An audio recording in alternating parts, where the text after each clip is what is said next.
the down low presence isn't really there. I feel as though like we only get the fouls when we do stuff that Coach Chargers tell us not to do. When he's telling us front to post and help our guards if they get blue by. I think when we're like taking plays off, that's when we like try to hurry up and rush and get back, and that's when we draw fouls. Well, not draw, that's when we get fouls. Aaric, you were saying earlier that if you guys had played like this in so many of the other games, it would have been. It's really not that easy, though. I mean, each game has its own different set of challenges. And, right. I mean, just how do you take this now the rest of the season? I mean, there will be more challenges down the road. I mean, for me, and like it gives me something to say to the freshmen and stuff like that. Like you guys play well against like the #2 team in the country. So who do we have left? Nobody that's better than Kansas. So it's like we can just use that as like motivation to like know how good we are and where we stand. Aaric, Thanks, Aaric. Were you especially motivated tonight because with him? I would say I was just motivated in general from I don't know, the last couple of games we wasn't playing good, so I just wanted to come out and get a win.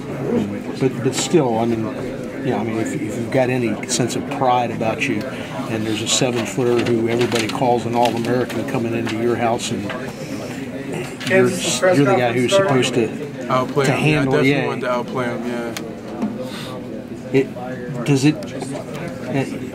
I don't know.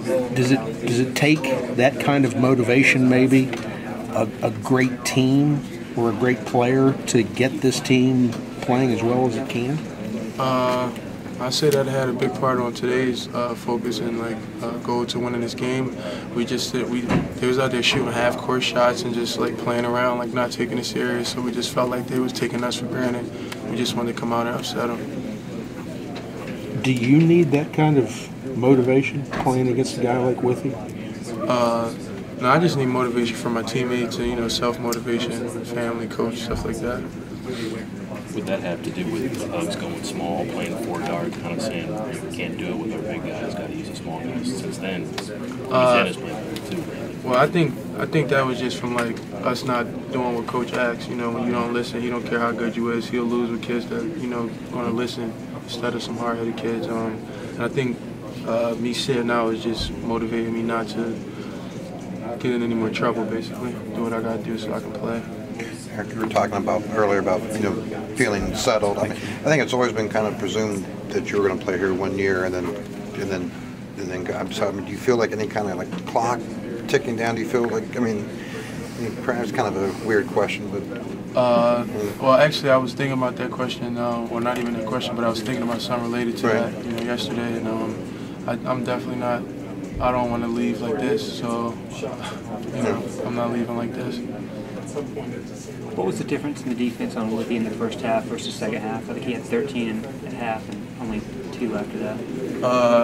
It was just my focus on like not letting him outplay me, and everybody saying how good he is, and he's like the best center going into the draft. And it's, if I want to show anybody what I'm capable of, I gotta do it against him. Was that the best stretch you played this season tonight? I'm not sure. You have to tell me that. You feel like you energized him though in the second half? The team? Your team? Yeah, I feel as though we energized each other. Is this the hardest you all have played collectively, do you think? I'm not sure. Nah. I think we played real hard and collectively against Texas when we came back, down 12 and, got the win at their place. So I think that was a lot harder playing collectively. What's your post-game assessment of Kansas versus what you heard coming in? I mean, are they as good as advertised? You feel like they're beatable or what? I definitely feel like they're beatable. I feel as though if we would have did with our game plan and stuck to it and did what Coach said, we could have got the win. Like we actually we killed ourselves today, like with turnovers and dumb fouls, stuff like that. I feel like that hole at the start, getting down 22-7 was just too much still. Yeah, I mean, well, you can come back from anything, but or almost anything, but you just can't be you can't be giving the ball to the #2 team in the country. Like they're not just going to lay down and let you beat them. And I think that's what we did. We just had too many turnovers and lost focus too much.